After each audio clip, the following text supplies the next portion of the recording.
नमस्कार। Himachal exam hub में आपका स्वागत है। आज दिनांक 15 दिसंबर 2022 और आज हम डिस्कस करेंगे प्रीवियस ईयर पेपर के क्वेश्चन। जो क्वेश्चन रहेंगे ज्योग्राफी और हिस्ट्री से रिलेटेड, ये डिटेल में डिस्कस किए जाएंगे ये क्वेश्चन, जिससे आने वाले एग्ज़ाम में ज़रूर आपको हेल्प मिल सके आपके एग्ज़ाम में इन क्वेश्चनों से। जैसे आपके एग्ज़ाम है हाई कोर्ट क्लर्क का एग्ज़ाम हो गया, आपके जेओ का एग्ज़ाम हो गया, कंडक्टर का एग्ज़ाम हो गया, एसआई का एग्ज़ाम हो गया, सब इंस्पेक्टर का एग्ज़ाम हो गया। तो इन जो पेपरों में ये ज़रूर हेल्प करेंगे ये वीडियो। आप डेली बेसिस पे इस वीडियो को देखा कीजिए। तो सबसे पहले आप टेलीग्राम ग्रुप ज्वाइन कर लीजिए।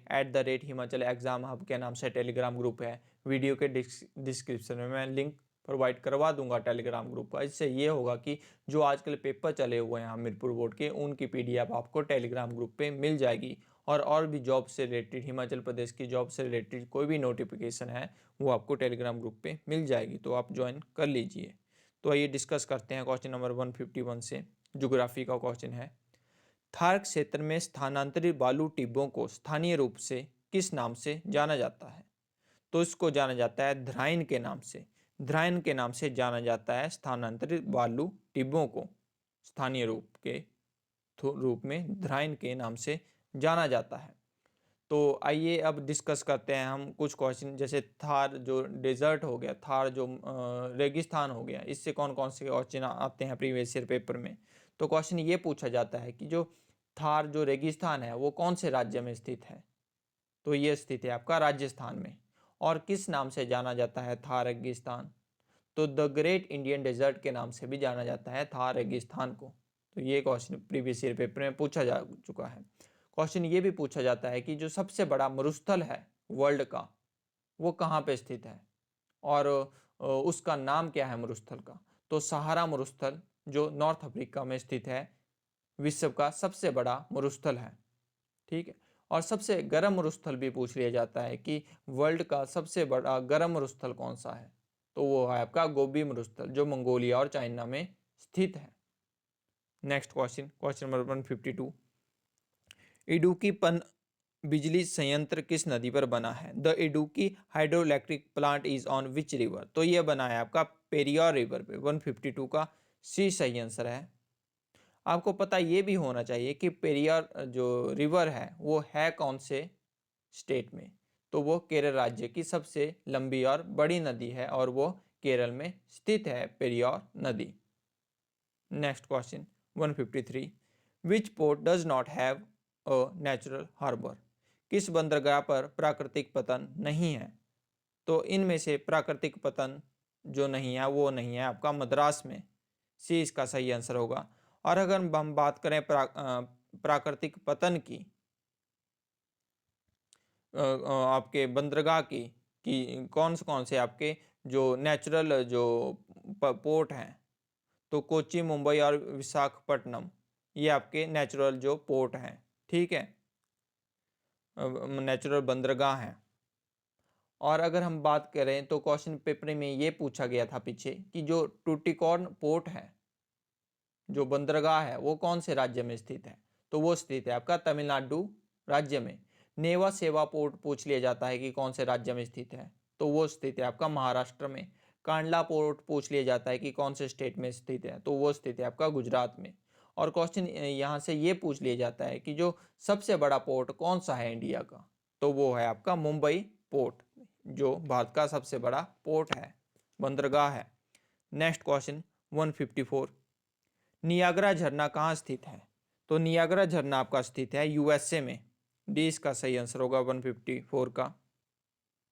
अगर हम बात करें सबसे बड़े वाटरफॉल की वर्ल्ड के, क्वेश्चन ये भी पूछ लिया जाता है पेपर में कि जो हाईएस्ट वाटरफॉल है वर्ल्ड का वो कौन सा है?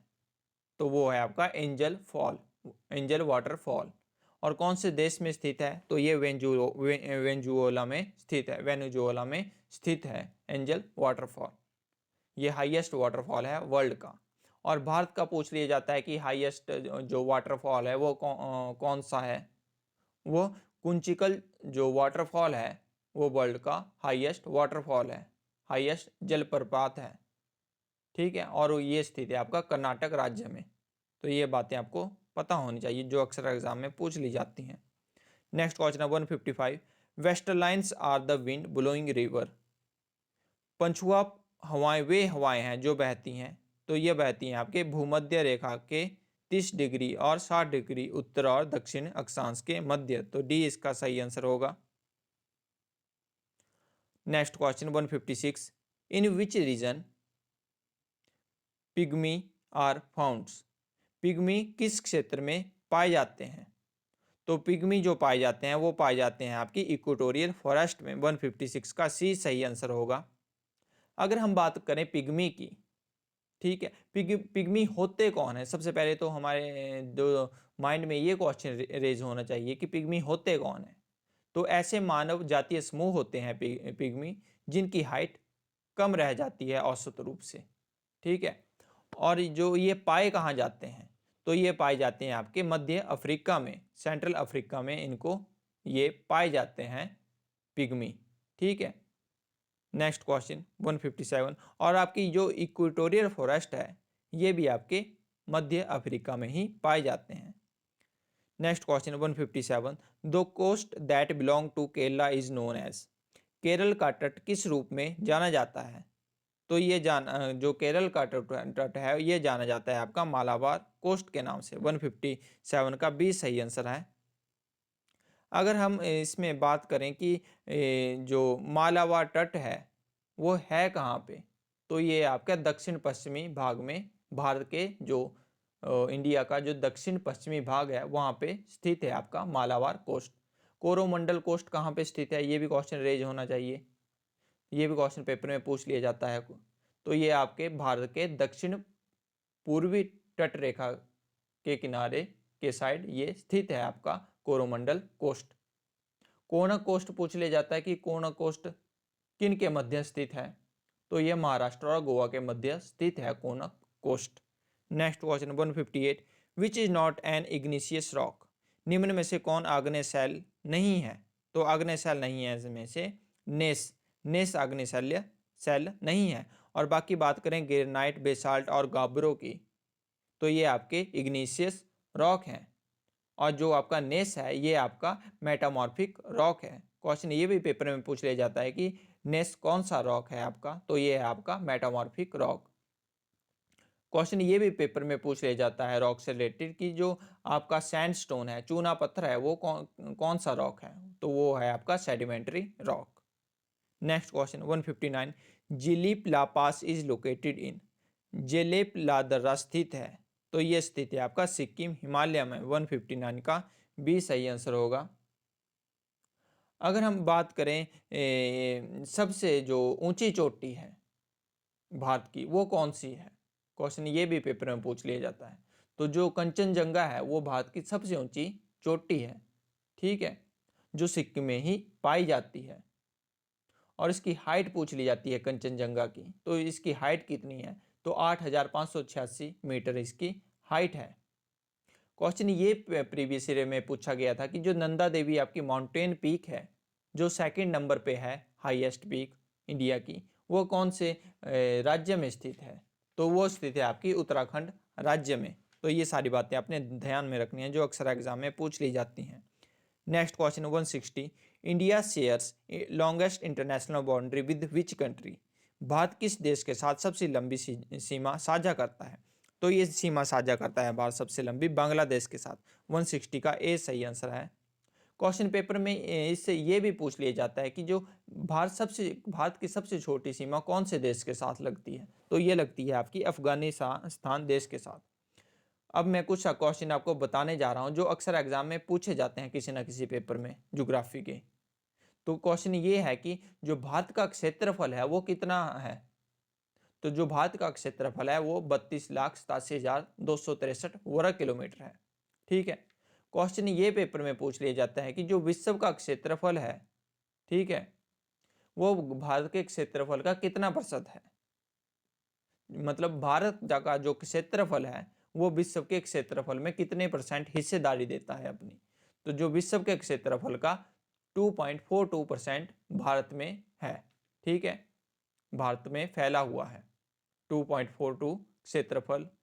क्वेश्चन ये पेपर में पूछ लिया जाता है कि जो समुद्र तट की जो भारत की जो रेखा है, समुद्र तट की बाउंड्री है, उसकी जो लंबाई है वो कितनी है बाउंड्री की, भारत के समुद्री तट बाउंड्री की। तो ये है आपके 7516 किलोमीटर। ठीक है। और जो क्वेश्चन ये पेपर में पूछ लिया जाता है कि जो भारत के कौन से राज्य की जो तट रेखा है वो सबसे लंबी है, तो वो गुजरात राज्य की तट रेखा सबसे लंबी रेखा है भारत में। ठीक है। क्वेश्चन ये पूछ लिया जाता है पेपर में कि क्षेत्रफल की दृष्टि से, ठीक है, भारत कौन जो इंडिया जो वर्ल्ड में भारत कौन से स्थान पे है, तो ये है आपका 7वें स्थान पे। तो ये सारी बातें आपने ध्यान रखनी है जो अक्सर एग्जाम में पूछ ली जाती हैं। Question number 161, which world heritage site comprises of the tomb of Iltutmish, किस विश्व धरोहर स्थल में इल्तुमिश का मकबरा स्थित है, तो ये स्थित है आपका कुतुब मीनार में। 161 का सी सही आंसर है। अगर हम बात करें कुतुब मीनार की, तो क्वेश्चन ये रेज होता है कि जो कुतुब मीनार का जो निर्माण है वो किसके द्वारा शुरू किया गया। जो कुतुब मीनार का निर्माण है वो कुतुबुद्दीन ऐबक के द्वारा शुरू किया गया। क्यों शुरू किया गया, ये भी क्वेश्चन रेज होना चाहिए, ये भी क्वेश्चन पूछ लिया जाता है पेपर में। तो कुतुबुद्दीन ऐबक ने जो प्रसिद्ध सूफी संत थे ख्वाजा कुतुबुद्दीन बख्तियार काकी, उनकी याद में कुतुब मीनार का निर्माण शुरू किया था। ठीक है। और जो कुतुब मीनार का निर्माण था कुतुबुद्दीन ऐबक के द्वारा जो किया गया था, ये फर्स्ट मंजिल ही इन्होंने बनवाई थी कुतुबुद्दीन ऐबक ने। ठीक है। और इल्तुमिश ने कुतुब मीनार की 3 और मंजिलों का निर्माण करके इमारत को पूर्ण किया था, ये भी आपको पता होना चाहिए। Next question 162, the Sufi sant who maintain that devotional music was one way of moving closer to God was, सूफी संत जिसने यह माना कि ईश्वर के निकट जाने का एक रास्ता भक्ति रस संगीत है, तो यह माना आपका बाबा फरीद ने। 162 का बी सही आंसर होगा। Next question 163, satyagraha finds expression in, satyagraha की अभिव्यक्ति किस में होती है, तो यह अभिव्यक्ति होती है आपकी असहयोग में, नॉन कॉर्पोरेशन में। 163 का सी सही आंसर है। अगर हम बात करें इसमें नॉन कॉर्पोरेशन मूवमेंट की, ये क्वेश्चन पेपर में पूछ लिया जाता है कि नॉन कॉर्पोरेशन मूवमेंट कौन से सन में शुरू हुआ और किसने शुरू किया, तो 1920 में महात्मा गांधी जी के द्वारा स्टार्ट किया गया नॉन कॉर्पोरेशन मूवमेंट, असहयोग आंदोलन। ठीक है। और क्वेश्चन ये पूछा जाता है कि जो असहयोग आंदोलन है वो जो वापस कब लिया गया महात्मा गांधी जी के द्वारा, तो फरवरी 1922 में गांधी जी ने इसे वापस ले लिया था नॉन कॉर्पोरेशन मूवमेंट को। क्यों लिया था, क्योंकि चौरा चौरी कांड की घटना के बाद यह वापस ले लिया गया था। नेक्स्ट क्वेश्चन 160, और क्वेश्चन ये भी पूछ लिया जाता है कि नॉन कॉर्पोरेशन मूवमेंट से कि जो उस टाइम वाइस रॉय कौन था जब नॉन कॉर्पोरेशन मूवमेंट चलाया गया था भारत में, तो लॉर्ड रीडिंग उस टाइम वाइस रॉय से भारत के जब नॉन कॉर्पोरेशन मूवमेंट असहयोग आंदोलन चलाया गया। ठीक है। क्वेश्चन पेपर में एक ये भी पूछा जाता है कि जो दांडी मार्च हुई थी गांधी जी के द्वारा, जो दांडी मार्च की गई थी, तो उस टाइम वाइस रॉय कौन थे भारत के, तो उस टाइम वाइस रॉय थे आपके लॉर्ड इरविन। ठीक है। क्वेश्चन ये पेपर में पूछ लिया जाता है कि जब भारत छोड़ो आंदोलन शुरू हुआ था तो उस टाइम वाइस रॉय कौन थे भारत के, तो लॉर्ड लिनलिथगो उस टाइम वाइस रॉय थे भारत के। तो ये सारी बातें आपको पता होनी चाहिए। Next question 164, which statement best explain the nature of revolt of 1857, कौन सा वक्तव्य 1857 के विद्रोह की सबसे अच्छी व्याख्या करता है, तो ये व्याख्या करता है आपका पुराने राजनीतिक व्यवस्था का सत्ता पाने का अंतिम प्रयास, the last effort of the old political order to regain power. 164 का ए सही आंसर है। Next question 165, a Gandhian socialism, गांधीवाद समाजवाद में, तो गांधीवाद समाजवाद में क्या नहीं था, तो इसमें नहीं, ये नहीं था, स्टेट इज नॉट रिक्वायर्ड। 165 का बी सही आंसर होगा। Next question 166, do or die slogan was related to, करो या मरो किससे संबंधित है, तो ये संबंधित है आपका भारत छोड़ो आंदोलन से। 167 का 166 का सी सही आंसर है। और डू और डाई का जो स्लोगन है वो दिया किसके द्वारा गया था? तो महात्मा गांधी जी ने ये स्लोगन दिया था, करो या मरो का। और भी इंपॉर्टेंट स्लोगन्स अक्सर एग्जाम में पूछ लिए जाते हैं। जैसे पूछ लिया जाता है कि इंकलाब जिंदाबाद का नारा किसके द्वारा दिया गया? तो ये नारा दिया गया आपका हसरत मोहनी के द्वारा। ठीक है। और क्वेश्चन ये पेपर में पूछ लिया जाता है कि जो सरफरोशी की तमन्ना अब हमारे दिल में है, ये नारा किसके द्वारा दिया गया? तो ये नारा दिया गया आपका राम प्रसाद बिस्मिल जी के द्वारा। और भी स्लोगन पूछ लिए जाते हैं पेपर में, जैसे कि आराम हराम है, ये नारा किसके द्वारा दिया गया? तो ये दिया गया जवाहरलाल नेहरू जी के द्वारा। ठीक है। जय हिंद का जो स्लोगन है वो किसके द्वारा दिया गया? तो ये दिया गया आपका सुभाष चंद्र बोस के द्वारा। स्वतंत्रता दी नहीं जाती, ली जाती है, यह नारा भी सुभाष चंद्र बोस के द्वारा ही दिया गया था। स्वराज मेरा जन्मसिद्ध अधिकार है, मैं इसको लेके ही रहूंगा, यह नारा किसके द्वारा दिया गया? तो यह नारा दिया गया आपका बाल गंगाधर तिलक के द्वारा।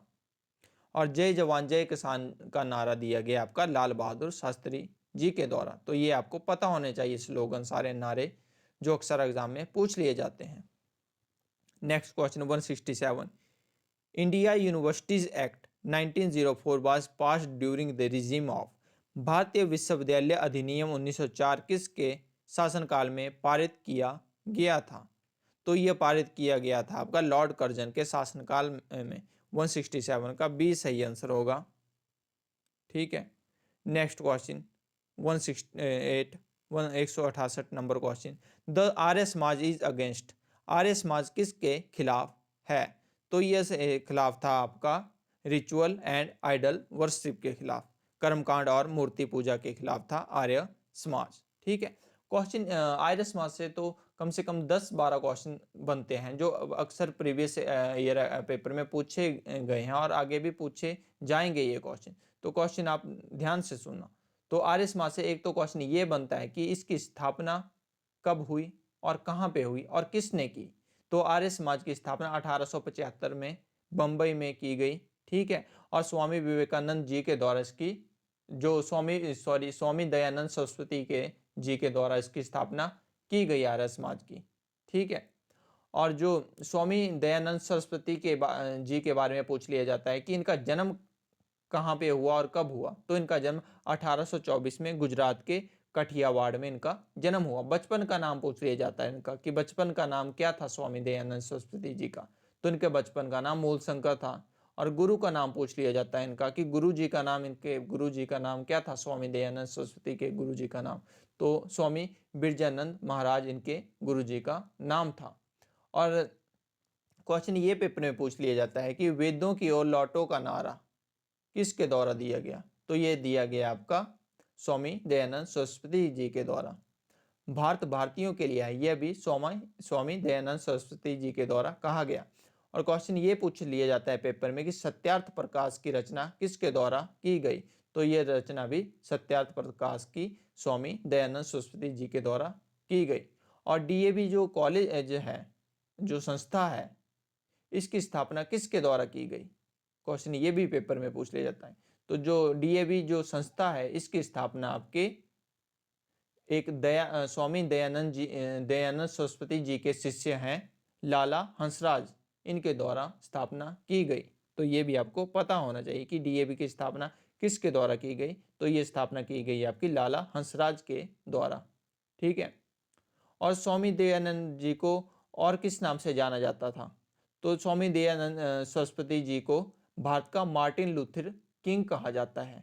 क्यों कहा जाता है? क्योंकि इन्होंने जो काफ़ी सुधार किए हैं, सामाजिक सुधारों में बढ़ चढ़ के योगदान दिया है, इसको दिया था, इसलिए इनको भारत का मार्टिन लूथर किंग कहा जाता है। और क्वेश्चन पेपर में ये पूछा गया था पीछे कि जो स्वराज शब्द का सर्वप्रथम प्रयोग किसके द्वारा किया गया? तो स्वराज शब्द का सर्वप्रथम बार प्रयोग स्वामी दयानंद सरस्वती द्वारा किया गया। तो ये सारी बातें आपको पता होनी चाहिए जो अक्सर एग्जाम में पूछ ली जाती हैं। तो ये थे आज के क्वेश्चन हिस्ट्री और ज्योग्राफी से रिलेटेड। तो ये काफ़ी हेल्पफुल रहेंगे क्वेश्चन आपको आने वाले एग्ज़ाम में, क्योंकि हमने डिटेल में डिस्कस किए ये सारे क्वेश्चन। तो आई होप आपको वीडियो पसंद आई होगी।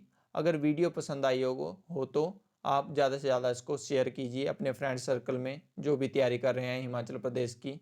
ठीक है, और वीडियो को लाइक भी ज़रूर करें। धन्यवाद।